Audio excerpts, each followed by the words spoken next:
What's up, guys? I want to start the video by saying thank you to everyone that's been watching, has watched, is about to watch. The channel's finally getting up a little bit. I was getting like 20 or 30 views on the first day of putting out a video. Now I'm getting closer to 100.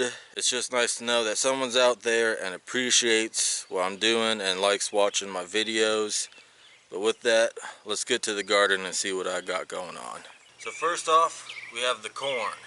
I planted about 30 seeds and only got about 13 of them, so that's alright. But we also got one cantaloupe.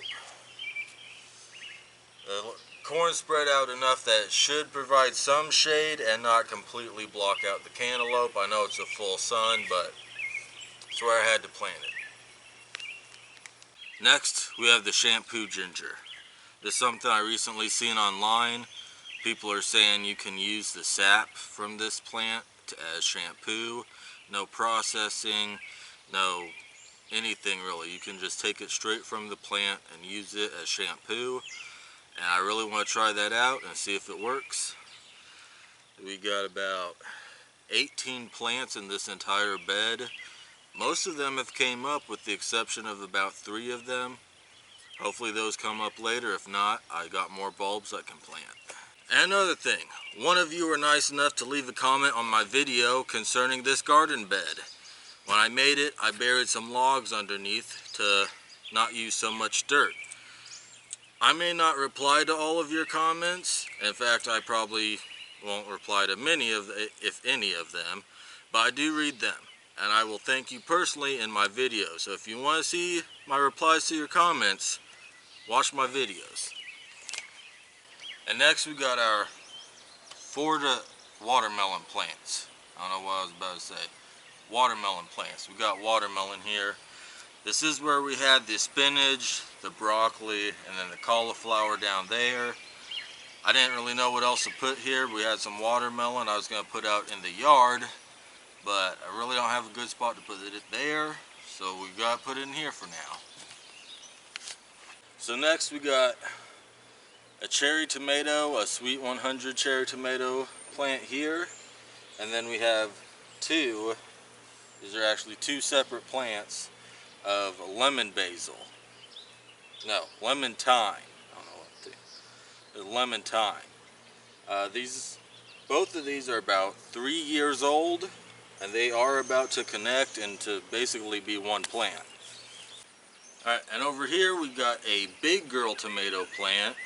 It's just coming along quite nicely. I see a lot of starters on there already. And then we got, what is this? Beets. We've got beets over here. This is all my mom's stuff in this bed.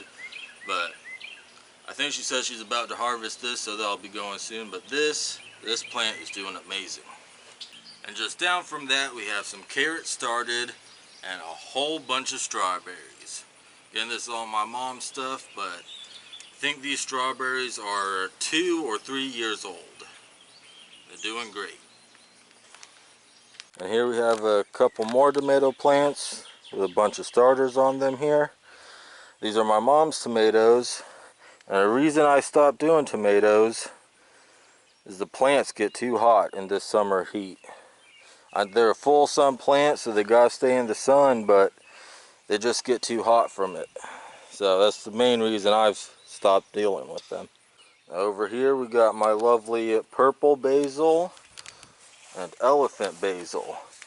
These things get massive leaves for basil plants. I mean, just massive. We also got the lettuce starting to come back. I thought these things were dead when I cut them, but apparently not. I don't think I'm going to do anything with them, but they're there. And last but not least, hold on. Now, last but not least, we got 2 pepper plants. These are jalapeno peppers. And then we got an experiment. Yes, that is the top of a pineapple. I'm told if you plant the top of a pineapple, you could actually get a pineapple plant. It's summer, there's a pineapple. I'm sure you can put 1 and 2 together. But beyond that, thank you for watching. Hopefully you stuck around till the end. If so, I appreciate you so much, and I'll see you next time.